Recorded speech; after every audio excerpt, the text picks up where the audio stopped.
Luz. Olá, meus irmãos e irmãs de Ideia Espírita, vocês que nos acompanham aqui na Web Rádio Estação da Luz Natal, nosso muito obrigado, um beijo pela sua companhia. A nossa página Estação da Luz Espírita não tem fins lucrativos. O objetivo é a divulgação da doutrina espírita. É por isso que reunimos aqui esse acervo de matérias espíritas, livros da codificação, obras suplementares, entrevistas, palestras, entre outros trabalhos. Tudo isso com o objetivo de chegar até você através dos programas das Web Rádio Cristo Consolador de São Paulo e Web Rádio Estação da Luz de Natal, para atender suas necessidades de estudo, pesquisa e lazer. Tudo isso, como dissemos, sem fins lucrativos. Convidamos você agora para nos acompanhar em mais essa atração.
Sistema Deus Conosco, de comunicação espírita. Aqui você navega em ondas de luz. O Sistema Deus Conosco de comunicação espírita apresenta Estudando as Páginas de Ouro da Revista Espírita.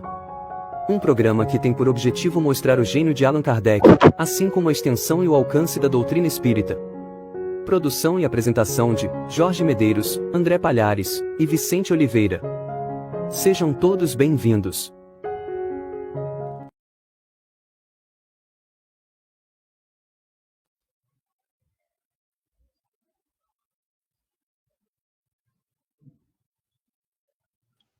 Pessoal, Vicente, tá me ouvindo?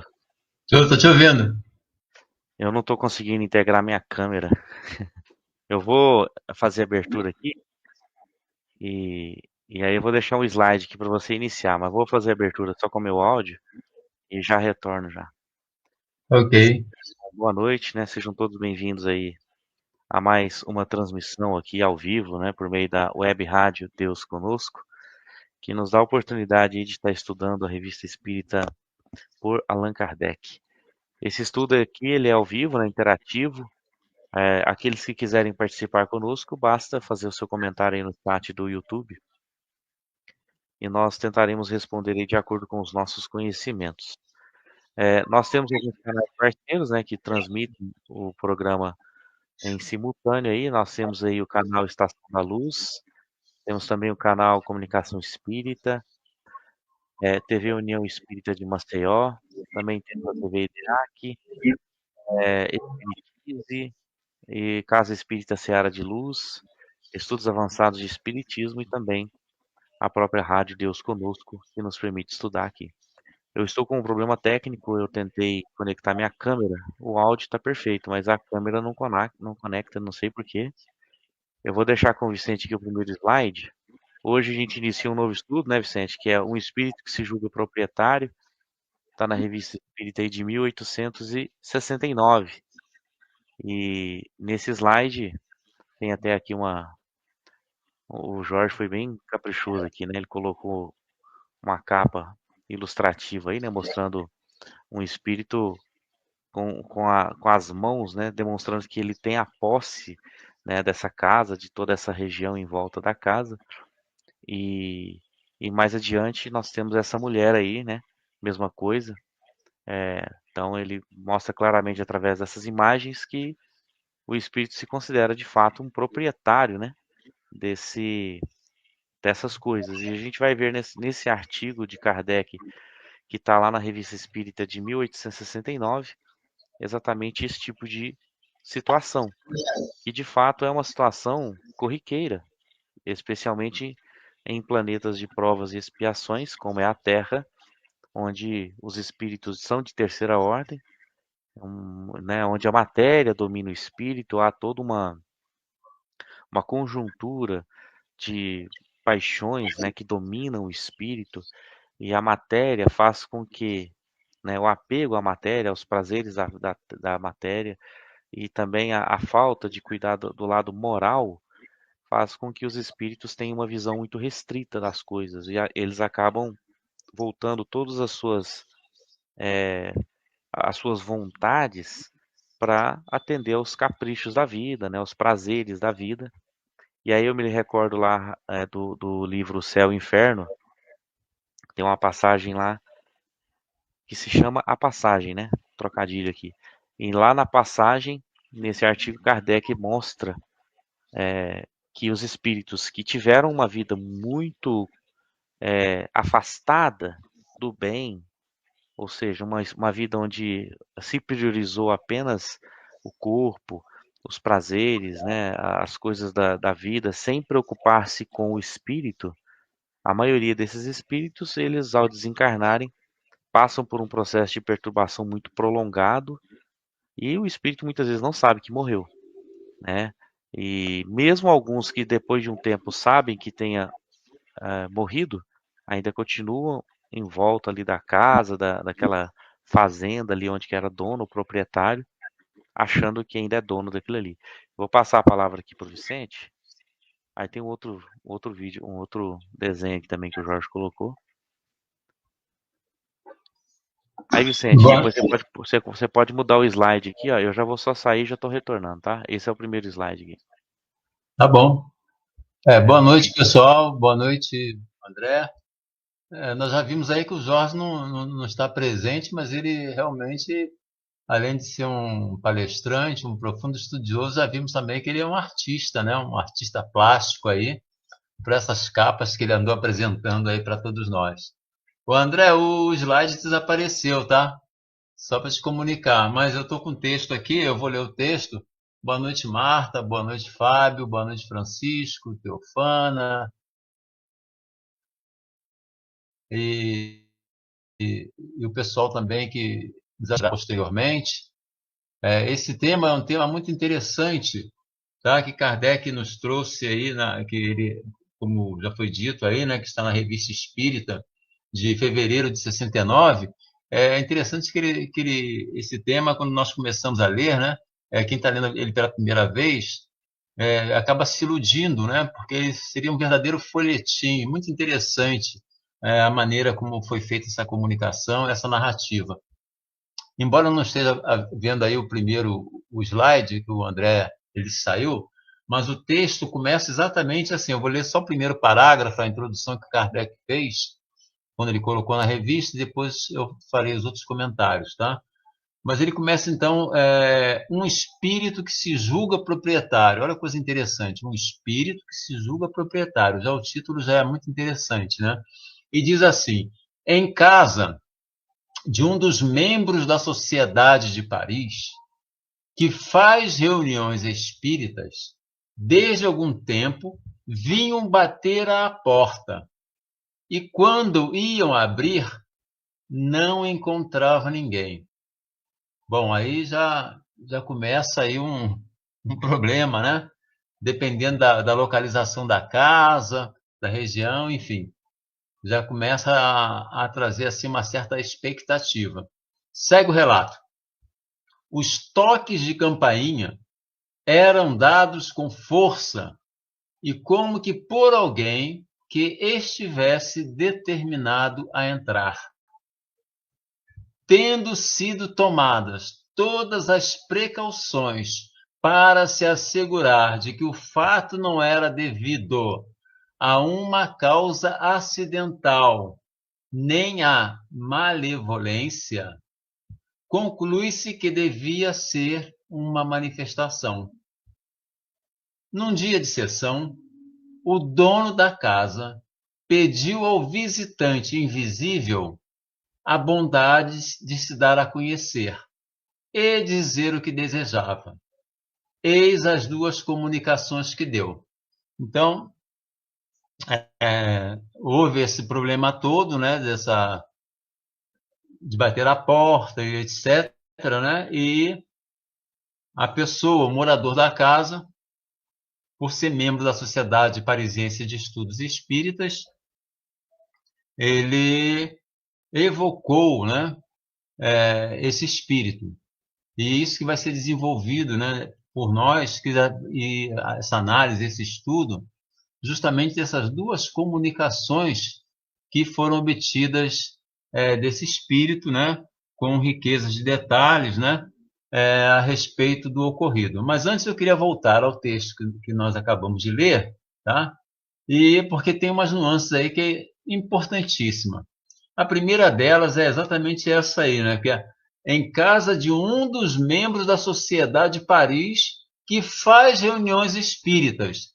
Então aí já tem um adendo, né, já tem um dado que é importantíssimo, importantíssimo, porque pelo fato, né, dessa pessoa ser membro da Sociedade de Paris, né, e fazia reuniões espíritas, isso já dá um conhecimento, né, um conhecimento a mais, porque certamente, né, e provavelmente ela já conhecia com profundidade, né, o espiritismo prático.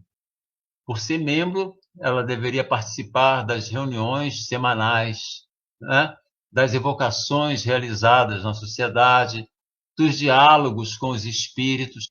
Enfim, ela tinha um conhecimento diferenciado das pessoas normais. E o que acontece? Ao ter esse conhecimento diferenciado, ela não se assustou, né, com o fenômeno em si que estava acontecendo na casa dela. Tá? Então, isso é muito importante, quando ele começa dizendo que o ocorrido foi na casa de um membro da Sociedade de Paris, que faz reuniões espíritas. Esse é um diferencial. Por que eu digo isso? Porque mais adiante, o André voltou aí, agora eu estou vendo o slide, tá? Por quê? Olha só o fenômeno, né? Desde que algum tempo vinham bater à porta e quando iam abrir, não encontravam ninguém. Os toques de campainha eram dados com força e como que por alguém que estivesse determinado a entrar. Eu lembro, gente, isso aí nos meus tempos de criança, né? Morava em cidade pequena, bairro pequeno, todo mundo se conhecia. Os garotos lá, às vezes, tinham essa mania de bater na porta das pessoas e sair correndo. Só abria, não via ninguém, sabe? Então, isso aí era uma brincadeira comum.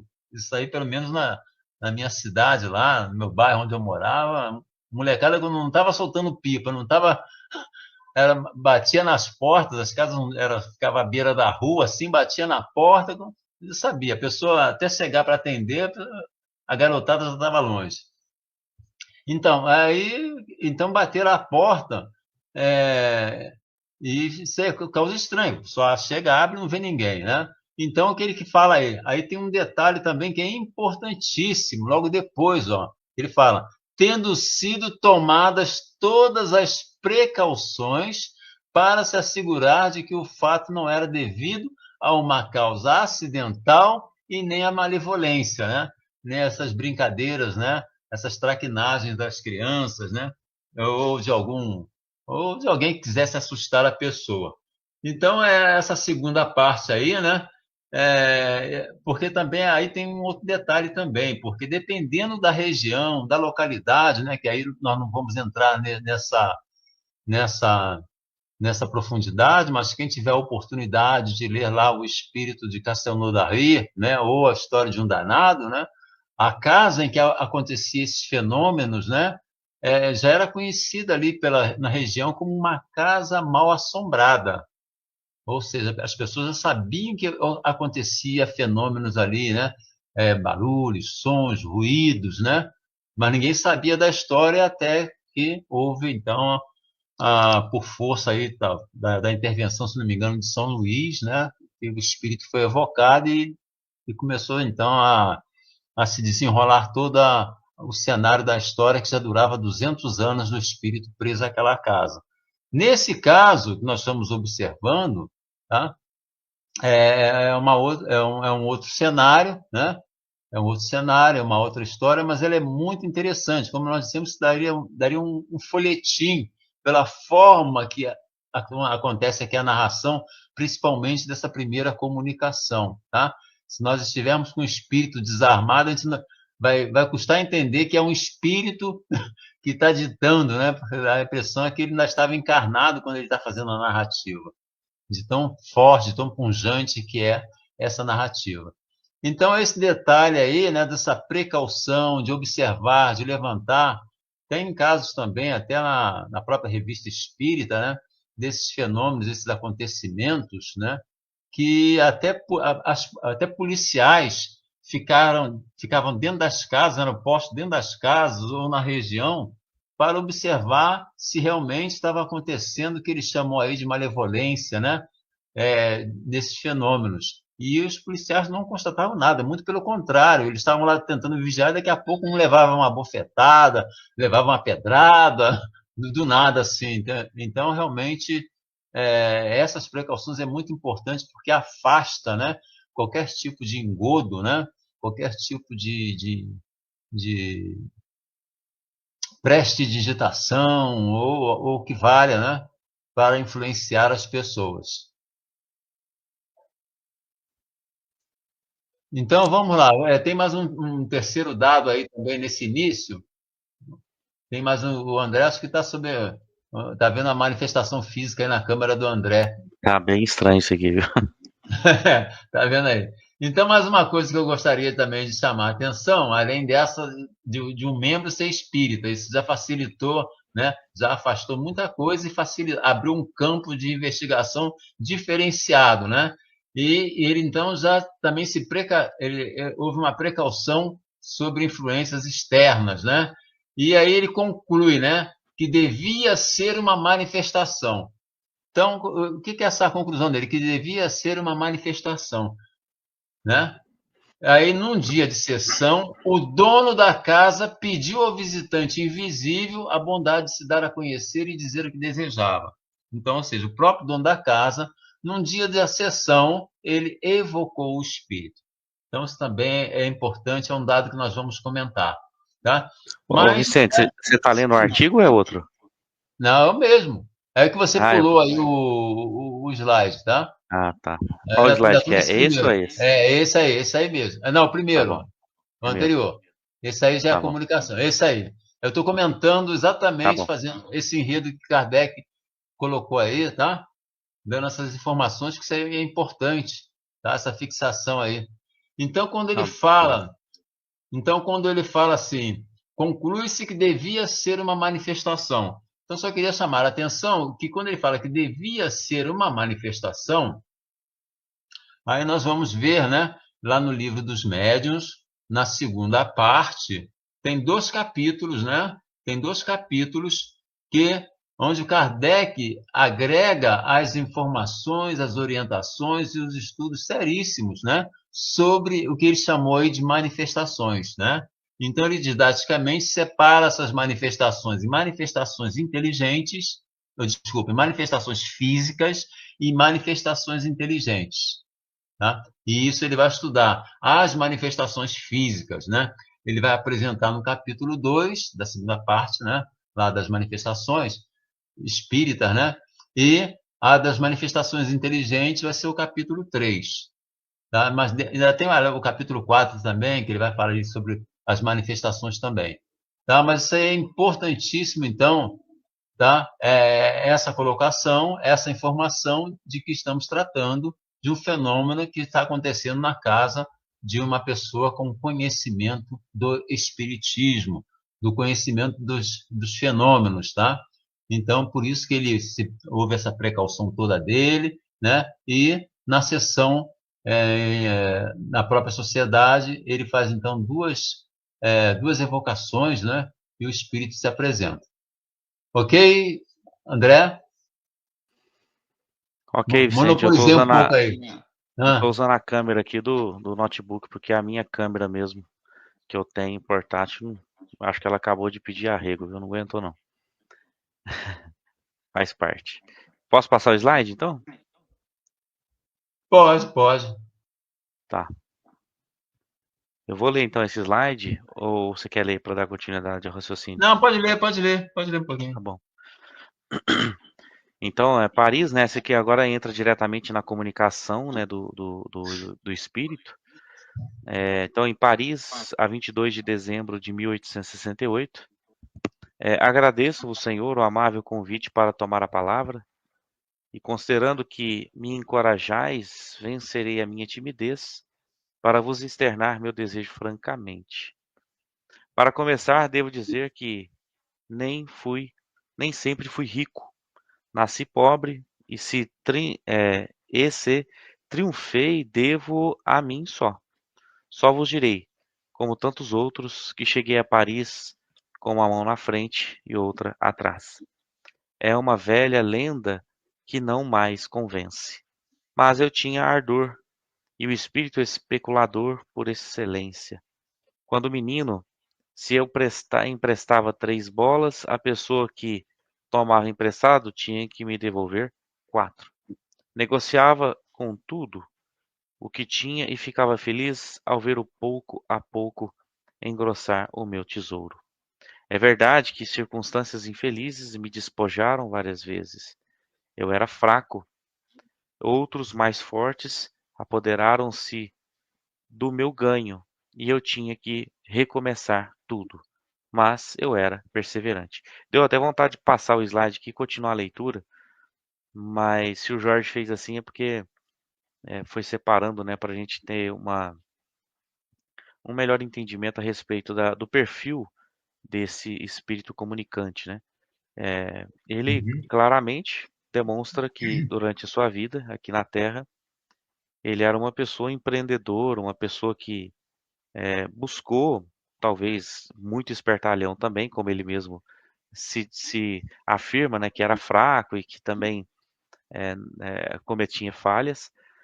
Então, durante a sua existência, ele saiu de uma condição de pobreza para uma condição de riqueza, né, emprestando e cobrando juros em cima de juros de pessoas. Com certeza, muitas pessoas passaram dificuldades na mão dele, né? A gente não pode afirmar 100% de certeza, mas mais adiante a gente deve entender um pouco melhor a esse respeito. Você quer comentar um pouco, Vicente? Sim. Você vê aqui, é uma coisa muito interessante, quando nós falamos aí, essa primeira frase, né? Agradeço-vos, Senhor, o amável convite para tomar a palavra. E considerando que me encorajais, vencerei minha timidez para vos externar meu desejo francamente. Antes de entrar exatamente no contexto, eu gostaria só de falar o seguinte, como nós falamos, né, falamos anteriormente, né, nessa apresentação do Kardec, tá? Então aí acontece um fenômeno muito interessante, né?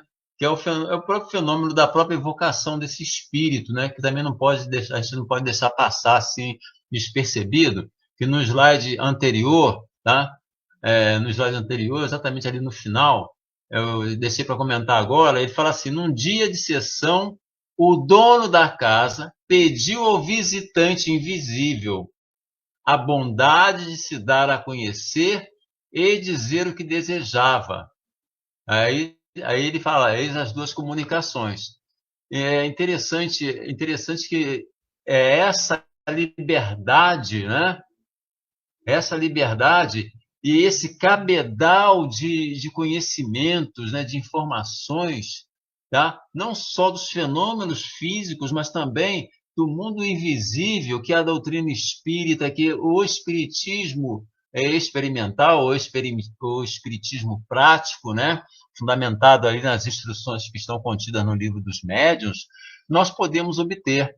Então, está acontecendo um fenômeno na casa de uma determinada pessoa, ela conhece, né, todo o mecanismo, né, mas não sabe o que está acontecendo em si, o que está acontecendo um fenômeno, alguém está querendo me comunicar alguma coisa, né?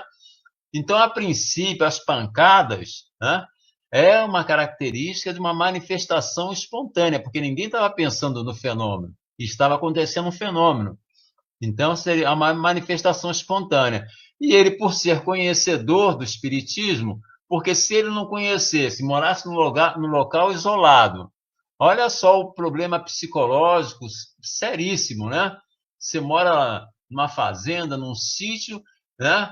Tá lá à noite, lá, pancada na tua porta, você abre e não vê ninguém, né?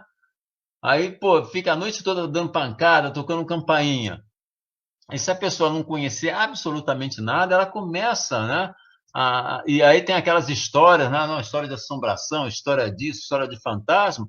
A pessoa entra em pânico, né? E acaba ficando até louca mesmo, né? Vende a casa, não quer mais morar ali, né? Tem problemas familiares, porque ali é o que está um meio de sobrevivência dele, tem que se afastar, não dorme à noite porque fica preocupado. Então, tem uma série de coisinhas, né? E que deve ter acontecido isso ao longo da história. Mas nesse caso, não. Nesse caso, foi uma pessoa segura, né? Por isso que é importante o estudo, o conhecimento, a prática, né?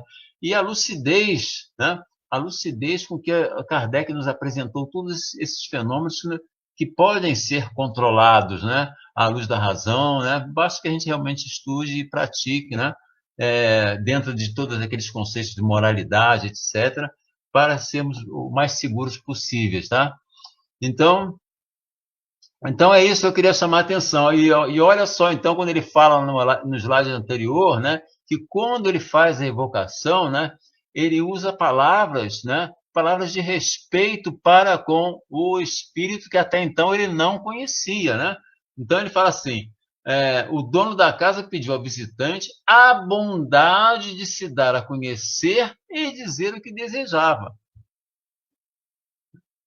Porque hoje em dia, quem participa de reuniões, chamadas as reuniões de desobsessão, né, já ia chegar e achar que era um problema de obsessão sério, né? Ia querer já pegar o espírito e falar, meu irmão, segue aí com o pessoal que está contigo aí, e etc, etc. Não ia querer nem conhecer, né? Hoje em dia não se conhece, né? Não se pergunta quem é o espírito e qual o desejo dele, né? As pessoas querem, na realidade, afastar o espírito o mais rápido possível e achar que está tudo resolvido. Mas não é. É o que Kardec denomina de educação moral do espírito, né? É esse fenômeno que nós devemos entender, porque a desobsessão sempre entende que o espírito é um obsessor e não um sofredor, né? São conceitos completamente diferentes, né? Vou assim dizer, né? Na abordagem do problema que está acontecendo com o espírito, né? Então, então é isso que eu queria falar. Essa delicadeza, né? Que o dono da casa ele se dirige ao espírito e isso está em concordância lá com o capítulo 25 das evocações do livro dos médiuns, né? Quando temos lá espíritos que se podem evocar. Nós vamos ver que não há assim, uma delimitação, né? Não, você pode evocar este, não pode evocar aquele, não sei o quê, porque na publicação de um determinado livro, né, aqui do movimento espírita brasileiro, está lá dizendo o espírito lá, olha, não se deve evocar sob hipótese alguma coisa assim parecida, né? Ele não recomenda a evocação sob hipótese alguma. Mas, no entanto, Kardec tem no capítulo das evocações, né, um subitem lá, um subtítulo que ele fala de espíritos que se podem evocar. E pasme que ele não tem limites, né? Assim, segregação. E é um livro tão pouco estudado, né, ô Vicente? Pelas reuniões mediúnicas, assim, até a gente vê na mesa, mas é muito pouco referenciado esse livro para tomadas de decisões, né? E quando a gente vai falar usando como base esse livro, o Livro dos Médiuns, muitas vezes a gente pode ser até convidado a não participar mais da reunião, né? Então, o tanto que É, está totalmente fora, né, das recomendações de Kardec. infelizmente, esse capítulo 25, né, do Livro dos Médiuns, é um capítulo, parece que o pessoal botou um X, né, nesse capítulo aí, o pessoal começa a ler, lê só o que interessa, mas pula sempre esse capítulo, né, porque uma vez que tem lá no- dentro do movimento espírita brasileiro, a maioria dos centros não faz evocação. Aqui no Rio de Janeiro, pelo menos, eu só conheço um que faz evocação. Um. De todos os centros que tem aqui. Pode ser que tenha um ou outro que faça, mas que eu conheço só tem um, tá? E com segurança faz as evocações, tranquilo. Agora, então tem isso aí. Então, no capítulo das evocações, né, tem lá espíritos que se pode evocar, linguagem que se deve usar com os espíritos. Olha só o nível de detalhe que o Kardec vai fazer, né? Vai nos orientar, né? Utilidade das evocações particulares. Quer dizer, nesse caso, era um espírito que estava, né, na casa dessa pessoa. Então seria praticamente uma evocação particular, mas ele fez questão de evocar na sociedade, né? Onde ele tinha, assim, teria talvez mais recursos, né? Talvez tivesse médios lá disponíveis para poder fazer um diálogo melhor. Aliás, para falar também nisso, as pessoas esquecem desse detalhe, né, André? Que o nome do livro é O Livro dos Médios ou, está lá logo na primeira, é o Livro dos Médios ou Guia dos Médiuns e dos Evocadores. Ainda tem esse detalhe, né? Então o pessoal, livro dos médios, esquece que Kardec fez questão de botar ou Então, guia dos médios e dos evocadores. tá lá, evocadores. Então, infelizmente, Mas faz parte, né?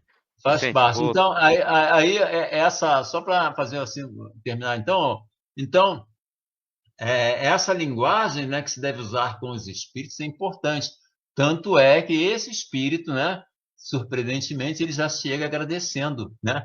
Ele foi recebido, né? Essa evocação foi feita com tanta bondade, com tanta delicadeza, com tanta, né, compaixão até para com ele, que ele fala: agradeço-vos, Senhor, o amável convite para tomar a palavra. Considerando que me encorajais, vencerei minha timidez para vos externar meu desejo francamente. Então, quer dizer, é uma forma polida, né? Parece duas pessoas dialogando, né? Quer dizer, não tem nada, e não tem nada, aquele negócio que eu acho que, não, que o espírito vai chegar agredindo, batendo. Não, dependendo aí das condições. E eu gostaria até de lembrar também que quando eu citei aqui o Castelnau da Rie, ele acaba se apresentando no dia seguinte na casa de um casal, sendo que na noite anterior ele tinha feito um escarcéu, quebrado 6 ou 7 lápis na primeira apresentação dele, e na casa de um casal que presenciou a noite anterior, e a pessoa estava fazendo lá reunião com o espírito, né, familiar, e comentou: o espírito fulano de tal, de ontem, como é que ele é? Ele é realmente perigoso? E o espírito protetor da família falou: não, evoque ele. Que isso, mas ele é perigoso. Não, evoque. Quer saber mais detalhes? Evoque. O próprio espírito protetor da família. A pessoa deve ter pensado assim: poxa, se ontem lá na sociedade, com São Luís presente, né? São Luís tinha até recomendado que fizesse um mês de oração lá, de prece pelo espírito, né? E depois evocasse. Aí chega um espírito na sua casa, só tinha duas pessoas. Não, evoca ele. Mas ele é perigoso. Evoque. E eles evocaram e o espírito foi e ficou ali. Das 10 comunicações, acho que a maioria ocorreram na casa desse casal, né? E foi muito interessante isso. Muito interessante. Quem quiser ver detalhes lá, o Espírito de Castelnau da Ria ou na Revista Espírita, a história de um danado. Mas é o mesmo caso. Só que na Revista Espírita é melhor que está mais ampla, né? Tá as evocações ocorridas, né, nos mínimos detalhes. Fala aí, André. Não, tá muito bom. Tem uma participação aqui do Francisco, né, que ele diz o seguinte: já fui numa casa espírita em que na sessão de desobsessão não era dito que o espírito obsessor era algemado. Não, era dito, quer dizer, né? Tive Uhum. vontade de perguntar de que material era feita. Mas eu já vi também, o Francisco, eu participei de algumas, durante alguns anos, Já tem muito tempo que eu não participo de reunião mediúnica, tá? Posso dizer que mais de 10 anos, daí para mais, tá? E eu cheguei a presenciar assim algumas vezes, por exemplo, um médium dizer que o espírito estava numa condição tão complicada que os espíritos ofereceram um baseado para que ele pudesse se acalmar. E aí ele começou a fumar o baseado e ele adormeceu. E dessa forma eles conseguiram levar ele embora do centro. Naquela época eu achava aquilo, né, tão lógico, tão preciso, e eu não. Depois de alguns anos a gente vai estudando, vai pesquisando, a gente entende que não é bem assim, né? Mas realmente acontece. E eu fiquei calado, né? Eu era bem jovem, né? Isso foi em 2002, 2003, faz muitos anos isso. É, Vicente, eu vou estar passando o slide aqui, mas pode ficar à é, vontade para comentar aí. não, antes de passar, então, só realmente, então, quando você leu aí esse início desse relato dele aí, né? Quando ele fala assim, para começar, quer dizer, então ele vai narrando, né? A vida dele, né? As dificuldades que ele passou, né? E aí depois ele fala como ele chegou, mas aí ele fala, ele traz para a gente também uma noção aí do trabalho, né? Da necessidade do trabalho, né? Só que parece que ele fala o seguinte, né? Mas eu tinha ardor e o espírito especulador por excelência. Quer dizer, então era algo que ele já tinha na índole dele, né? De especular, né? De multiplicar, né? Talvez de uma maneira não muito correta, vamos assim dizer, né? Não muito correta os seus ganhos, né? É isso que ele está dando a entender aí nesse início aí, né? Quando menino, se eu emprestava 3 bolas, a pessoa que tomava emprestado tinha que devolver 4. Parece que isso aqui hoje em dia a gente chama de agiotagem, alguma coisa parecida, né? Vai ser. Então, negociava com tudo que tinha e ficava feliz ao ver pouco a pouco engrossar meu tesouro, né? Então, isso aí é a paixão, né? A paixão, aquela índole por adquirir, né? Propriedades, né? Adquirir bens e ver que esses bens, cada vez que ele utilizava da astúcia dele, vamos dizer, astúcia, desculpa, a astúcia dele, ele via que esses meios que ele tinha multiplicavam, né? Cada vez mais, iam se somando. E a gente sabe que realmente, né? Vai multiplicando, vai somando, aquele efeito tio Patinhas, né? Ele quer ver o cofre cheio, né? Quando está pela metade, ele vai investindo na astúcia, pelo que ele está dando a entender, tá? Embora ele falou aqui no início que ele chegou em Paris, né? Zerado. Aí ele fala assim: é verdade que circunstâncias infelizes me despojaram várias vezes. Eu era fraco. Outros mais fortes apoderaram-se do meu ganho e eu tinha que recomeçar tudo, mas eu era perseverante. Quer dizer, então ele era uma pessoa, um astuto, alguma coisa inata, né? Ele tinha porque ele sabia que ele ia reaver os recursos que lhe eram tomados pelos mais fortes. Vai lá, pode passar para o outro então. Né? Ok. Esse agora é contigo.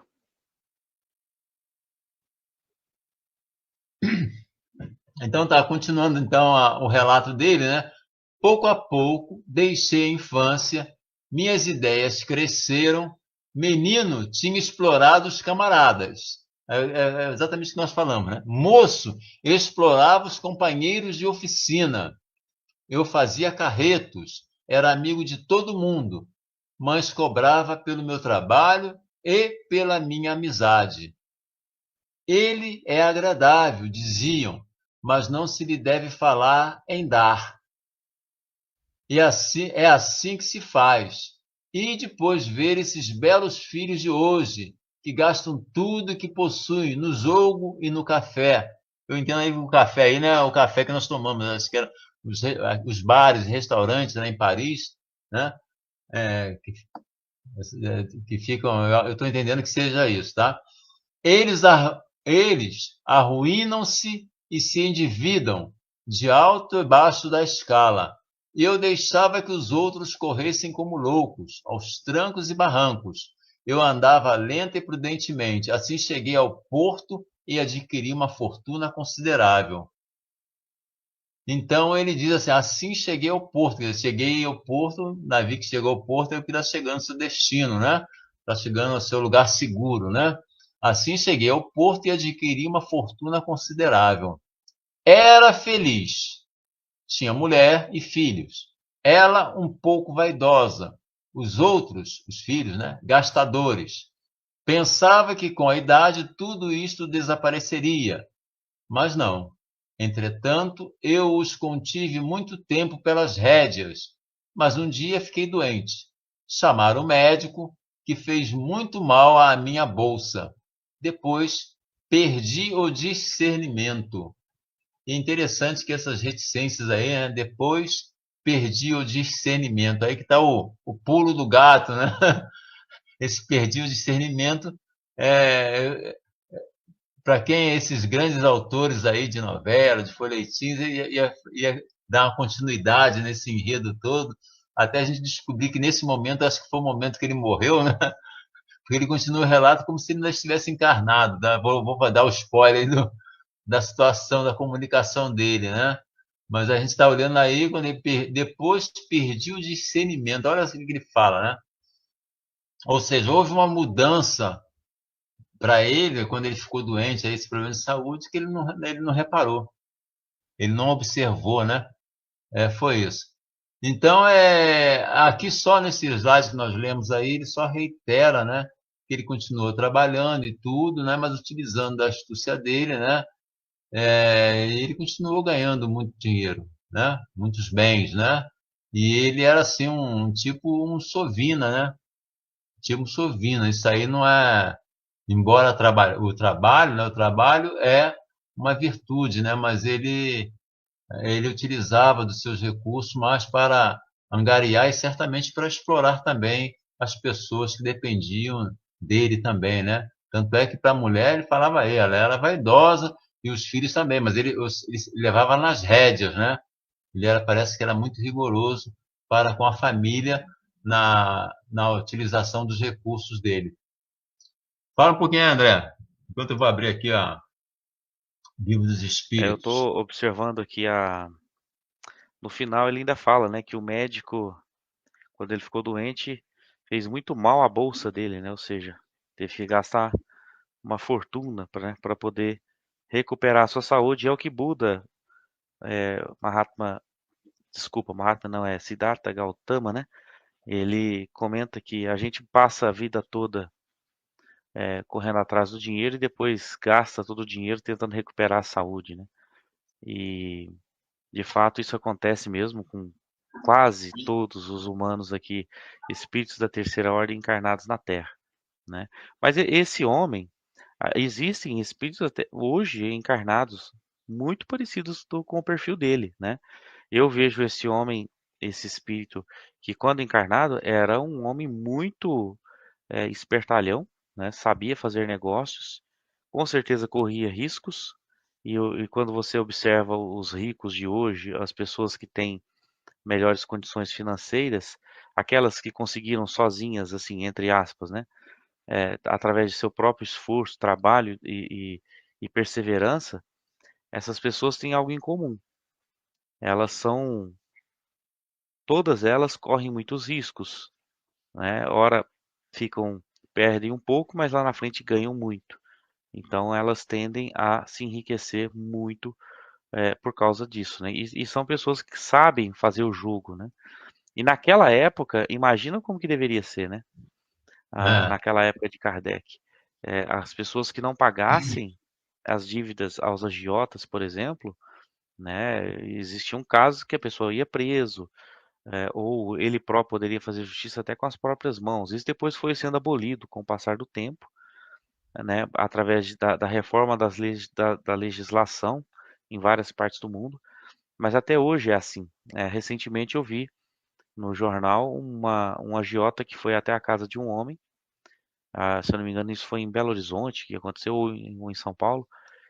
E ele chegou, falou assim: ó, vim te cobrar a dívida. O rapaz falou que não tinha dinheiro. Aí ele entrou dentro da casa dele, né? E ele falou: você não pode entrar na minha casa. E foi entrando, entrando. Aí o dono da casa agrediu ele. Ao agredir o agiota voltou no carro, pegou uma arma e ao final da história você já deve imaginar o que aconteceu, né? Então, assim, é uma situação muito complicada. Essas pessoas não emprestam dinheiro, mas não é igual o banco, né? O banco vai te cobrar, vai colocar seu nome ali no Serasa, SPC durante 5 anos e depois você não vai conseguir negociar com aquele banco de novo, mas seu nome volta a ficar limpo, né? E, então, isso é uma característica de um espírito aí de terceira ordem. Você achou aí, ô Vicente? Não, eu não achei que eu estava procurando, não, mas é porque eu estava querendo ver na lei do trabalho, né, necessidade do trabalho, alguma coisa para desenvolver em cima disso aí, mas é isso aí. Pô, eu estava querendo tirar uma dúvida na questão 675 ou 676, né? Porque o trabalho se impõe ao homem, né? Aí fala, por ser uma consequência da sua natureza corpórea, é expiação e, ao mesmo tempo, meio de aperfeiçoamento de sua inteligência. O trabalho é expiação e, ao mesmo tempo, meio de aperfeiçoamento da sua inteligência. Sem o trabalho, o homem permaneceria sempre na infância quanto à inteligência. Por isso é que seu alimento, sua segurança e seu bem-estar dependem de seu trabalho e de sua atividade. Ao que é muito fraco de corpo, outorgou Deus a inteligência para suprir essa limitação, mas é sempre um trabalho. Quer dizer, ele utilizava, né, do trabalho, né, mas também da sua astúcia para auferir muito mais do que ele precisava, né? Porque ele sabendo que outras pessoas tinham necessidade, então, e como as pessoas são dependentes, né? E quando você empresta 3 e pede 4, a pessoa vai ter que se esforçar para poder suprimir, arranjar essa quarta parte para entregar para ele, né? Então fica dependendo. Às vezes ele mesmo empresta para bater na dívida depois. Então vai a bola de neve, né? Vai se multiplicando. E naquela época a parte de prisão, as coisas eram mais rigorosas, né? Quem tiver a oportunidade de ler aquele livro famoso, clássico, best-seller aí da literatura francesa, Os Miseráveis, de Victor Hugo, né? Para ver como é que realmente as pessoas sofriam nas galés, né? E não tinha perdão, não. O negócio era meio violento mesmo. Então a coisa era muito rigorosa, né? Você falou aí, lembrou também desse caso que você acabou de lembrar aí, mas naquela época, na França e nos outros países também, né? Quem tinha essa dependência, quem tinha o dinheiro também tinha poder, né? Então, para chamar a polícia, acusar a pessoa, não me pagou, não fez isso, fez aquilo, né? Imagina, então, a situação, né? E aqui a gente vai notando o que esse personagem, esse espírito vai pintando, né? Vai pintando que ele era realmente muito arraigado, muito preso à matéria, né? Então, ele, ao desencarnar, né? Ao desencarnar, ele realmente ele não deve ter visto, né? Não deve ter percebido essa passagem, tão preso que ele estava a seus bens materiais. Ô Vicente, aproveitando aqui rapidamente, no livro Céu e Inferno, até comentei antes no comecinho, né, do nosso estudo, lá no livro O Céu e Inferno, então tem uma parte, né, que fala do passamento, né, Sim, que é onde o espírito ele vai passar, todos nós vamos passar por isso, né, então não tem como a gente escapar. O que vai acontecer é que alguns vão passar por isso de forma muito rápida, ou seja, vai desencarnar e logo logo já vai estar do outro lado. Então está na segunda parte do Livro dos Espíritos, onde tem como título aí a passagem. Esse artigo, ele é fantástico. Eu fiz até um estudo com ele lá na casa espírita que eu frequento. Gerou um pouco de desconforto, né, de algumas pessoas, porque assim ainda predomina, né, de um certo modo, a ideia de que morreu, descansou, a pessoa não tem mais nada, né? Claro que descansa do ponto de vista que não tem o corpo físico.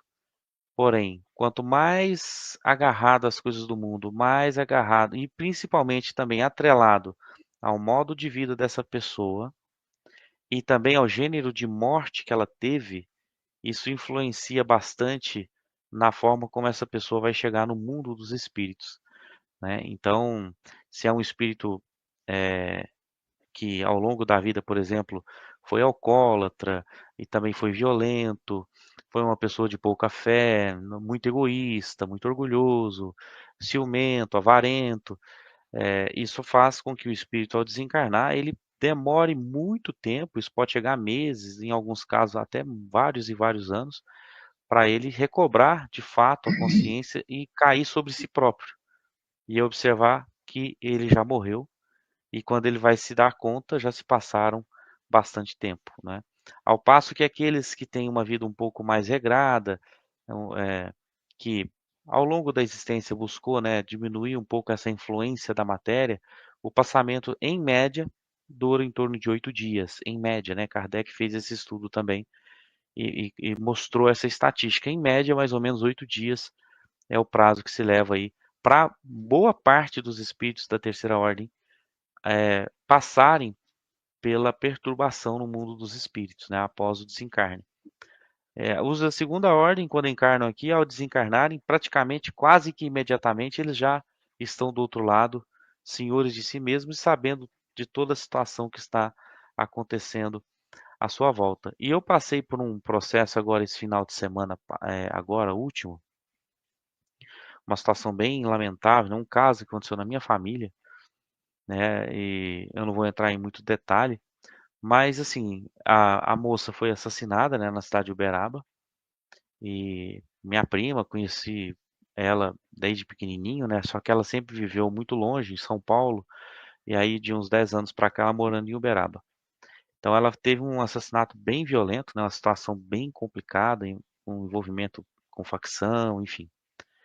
Então ela teve um desencarne muito complexo, assim, né? E aí a gente foi até lá, a minha irmã que mora comigo é filha dela, a minha irmã adotiva, né? E nós fomos lá. E eu percebi desde o momento, e assim, olha para você ver, ô Vicente, durante a noite eu passei mal, né?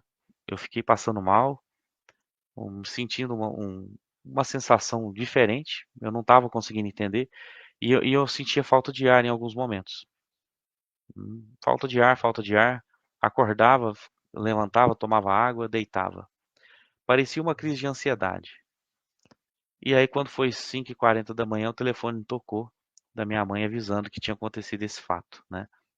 E aí eu fiquei tentando ligar os pontos. Falei, olha, para você ver, né? Eu não tinha Uhum. nada aparentemente para que eu ficasse daquela forma, né? E aí eu comecei a ligar os pontos. É porque a minha irmã, que eu crio ela desde os 3, que ela tinha 3 anos de idade, hoje ela tem 24, vai fazer 25.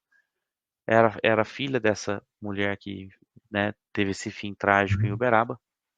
E aí a gente foi até lá acompanhar o velório, todo o trâmite, né, que é bem complicado, demora a liberar o corpo, porque tem que fazer um monte de processo, enfim. E o velório também muito pesado. E eu, graças a Deus, já desenvolvi isso, eu não tenho medo de velório, não tenho medo de ficar mais próximo de defunto. Isso já, quando eu era mais jovem, tinha muito dessas coisas, hoje não tenho mais.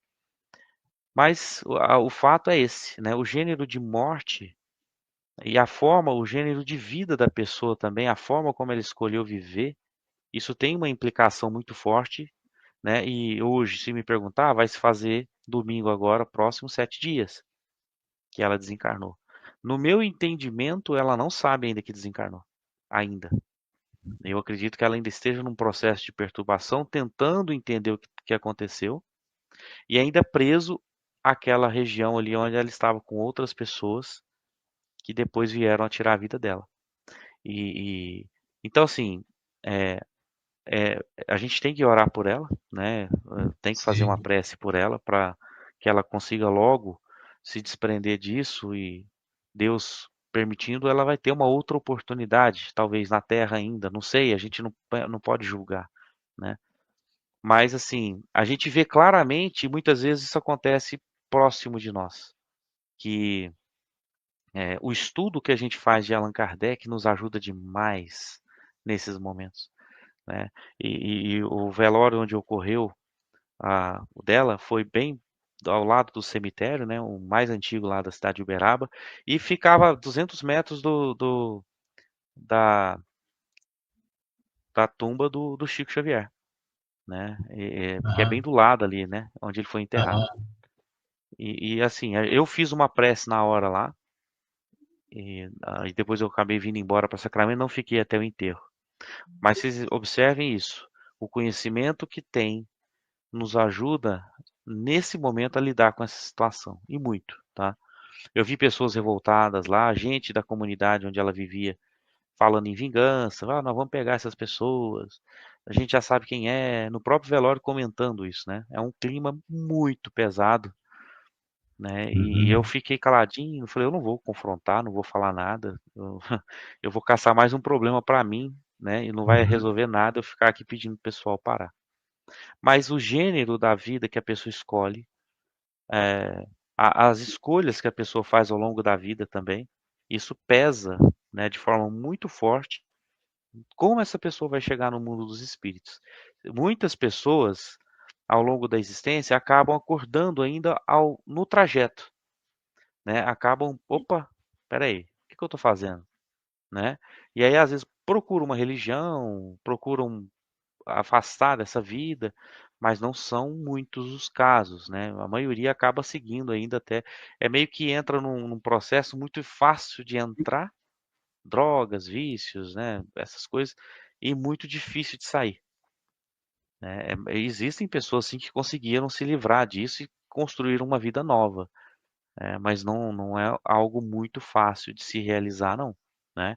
E esses espíritos, como no caso desse espírito que a gente está estudando aqui da Revista Espírita, de fevereiro de 69, desencarnam e continuam achando que são donos daquilo que eles construíram, né? Ah, eu sou dono disso aqui, ninguém vai me tirar, né? é. E quando a gente estuda o livro Céu e Inferno, a gente percebe os casos, né, de punições que as pessoas, que esses espíritos sofrem, mas cada caso é um caso. Tem espíritos que relatam em reuniões mediúnicas sérias que, por exemplo, um espírito que durante a vida cometeu vários assassinatos, por exemplo, ele desencarna, aí você pergunta assim para ele, mas o que que você está vendo? Aí ele fala assim, olha, eu só vejo o médium. E quando eu olho para o lado, eu vejo todas as minhas vítimas me confrontando. Aí fala, mas você vê mais alguém? Não, não consigo ver mais ninguém. Só eles ficam me confrontando o tempo todo. Isso é um tipo de punição para fazer o espírito refletir, né? Não é que aqueles espíritos estão olhando para ele de fato. Aquelas pessoas que ele assassinou talvez estejam longe. Algumas talvez até tenham perdoado já. Mas o subconsciente dele faz com que a, o rosto dessas vítimas, né, se apresente a ele o tempo todo. Imagina a cena de terror que deve ser, né, para esses espíritos. Não deve ser algo simples. E outros relatam, por exemplo, que estão numa prisão. Ah, eu estou preso, eu não consigo sair, né? E aí você vai, mas tudo escuro, eu não enxergo. Depende da forma como ele viveu na vida, faz com que ele reflita, né, no mundo dos espíritos. Então, esse estudo do livro O Céu e o Inferno, eu falo isso direto quando eu tenho oportunidade de falar, de fazer palestras, né? É importante a gente estudar esse livro. E o livro dos médiuns também. Eu me recordo que foi um dos primeiros livros que eu estudei, o Evangelho segundo o Espiritismo, e eu nem o livro dos Espíritos foi. Eu não sei o que aconteceu comigo na época, eu peguei o livro dos médiuns e estudei ele. E depois eu estudei o livro dos Espíritos inteiro. Eu li o livro dos Espíritos assim, a esmo, né? Abria aqui, ia colar, fazia leituras esporádicas. Mas os dois primeiros livros que eu adorei estudar no começo, quando eu iniciei, foi o Evangelho e o livro dos Médiuns. E eu não esqueço até das anotações que eu tenho, que eu fiz lá em meados de 2001, 2002. Eu ia anotando ali nos cantinhos ali do livro. Tem até hoje esse livro guardado comigo. Vai lá, Vicente, falei Essa, demais. esse relato que você fez, isso aí realmente, lá na revista Espírita, o Kardec, ele orienta, né, e fala essa prática, né, da prece, e também ele diz que até mesmo a evocação auxilia nessa fase que o espírito está em perturbação, né, para tirá-lo até mesmo tirá-lo ou minimizar o estado de perturbação do espírito, a prece e a evocação. E nesse caso desses espíritos, né, que você comentou aí, que cometem crimes, né, e você falou do céu e inferno, nós temos o caso do Verger, que assassinou o arcebispo de Paris, que ele ficou vendo lá, né, ele tinha a sensação que o arcebispo estava vendo ele ali constantemente. O Jacques Latour, ele via as suas vítimas, né, via o sangue, aquele negócio todo, que ele também foi um criminoso. O próprio Castelnau d'Arry também, ele ficava preso naquela casa lá e na evocação ele dizia, né, que ele temia porque ele matou o próprio irmão, né, e a esposa. Então, esses espíritos, ele julgava que esses espíritos que estavam ali permanentemente vigiando ele, assim, acusando-o, né? Então, realmente, nesse caso aí que você relatou em especial, o que nós aprendemos com esses relatos do céu e inferno, do passamento, né, dado por esses espíritos, é a importância da prece. Eles pedem prece permanentemente e tem um efeito, né, muito importante para eles, né, para tirá-los desse processo, desse estado de perturbação e possibilitá-los utilizar a inteligência para entender até o processo do próprio arrependimento e se preparar para uma nova reencarnação. Eu acho que... É isso aí. Não vai dar tempo da gente ir. Hoje o Jorge avisou para mim que tá com visitas em casa, por isso que ele não conseguiu participar conosco aqui. Mas é isso mesmo, faz parte da vida. Tem dia que eu não posso, tem dia que o Vicente não pode, tem dia que ele não pode. E assim segue a vida, né? Faz parte.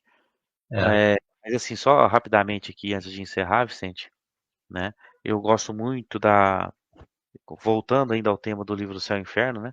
A gente vê ali as expiações terrestres, os espíritos endurecidos, aquelas questões todas, a gente percebe. E aquilo ali me deixa, assim, maravilhado de ver o quanto Kardec conseguiu, né, compilar. E a maioria daqueles relatos se encontra no livro na Revista Espírita em algum ponto ou outro, né? A gente vê que na Revista Espírita a gente tem esses relatos, depois ele compilou eles e acabou levando também para o livro Céu e Inferno ou Justiça Divina segundo o Espiritismo, né? Que traz para nós uma ideia muito clara e precisa da justiça divina e como ela funciona, né, para todos nós. Vicente, quer fazer alguma consideração final? Só encerrando aí, despedindo do pessoal, da Marta, do Francisco, aí, de todos os que participaram aí desse nosso bate-papo hoje, né? E lembrando que no final da questão 257 do Livro dos Espíritos, né, bem no final ali do ensaio teórico da sensação dos espíritos, Kardec deixou registrado que ele acompanhou o passamento de milhares de espíritos. Ele não bota não, ele bota milhares, né? E ele conseguiu fazer essa síntese, né, que ele coloca ali uns 60 e poucos no livro O Céu e Inferno, nas revistas espíritas, né, o Evangelho, né, desses relatos aí, dessas orientações, né, que serve tanto para nós, também como serve para a gente praticar a compaixão, a caridade e a fraternidade para com todos esses espíritos, né, independente da sua ordem, né. Então, que nós possamos dar continuidade ao nosso estudo aí na próxima sexta-feira, desejando muita paz aí, muita fraternidade para todos que estamos assistindo. Agradecemos aí a participação de todos. Tenham todos uma ótima semana e até o próximo encontro aí. Tchau, tchau. Chegou o momento de nos reunirmos novamente para um encontro de luz, aprendizado e transformação. Seja bem-vindo ao 9º Congresso Espírita Alagoano, um evento que vai tocar corações e elevar almas. O Congresso Espírita Alagoano é um espaço de aprendizado e inspiração, reunindo estudiosos e simpatizantes do Espiritismo em um ambiente de fraternidade. Este ano, nosso tema será Jesus, Guia e Modelo e Humanidade, abordando reflexões profundas sobre a vida, a espiritualidade e o nosso mestre e inspiração. Grandes nomes estarão presentes para compartilhar seus conhecimentos e experiências, entre eles Haroldo Dutra, de Minas Gerais, Simão Pedro, de Minas Gerais, Sandra Borba, do Rio Grande do Norte, Frederico Menezes, de Pernambuco, Calci Rores, de Goiás, André Siqueira, de Brasília, Elza Missano, de Sergipe. Cada palestrante será uma oportunidade única de reflexão e crescimento espiritual. E para tornar essa experiência ainda mais especial, nosso evento é em uma das cidades mais belas do Brasil, Maceió. Com suas praias paradisíacas, cultura vibrante e calor humano, Maceió será o cenário perfeito para dias de aprendizado e renovação. Não perca essa oportunidade, faça já sua inscrição e garanta seu lugar nesse evento transformador. Juntos, vamos fortalecer nossa fé, ampliar nosso conhecimento e compartilhar amor e luz. Nos vemos no 9º Congresso Espírita Alagoano. Prepare seu coração. Chegamos ao final do nosso programa. Muito obrigado por ter nos acompanhado nesse trabalho e aguardo você na próxima atração.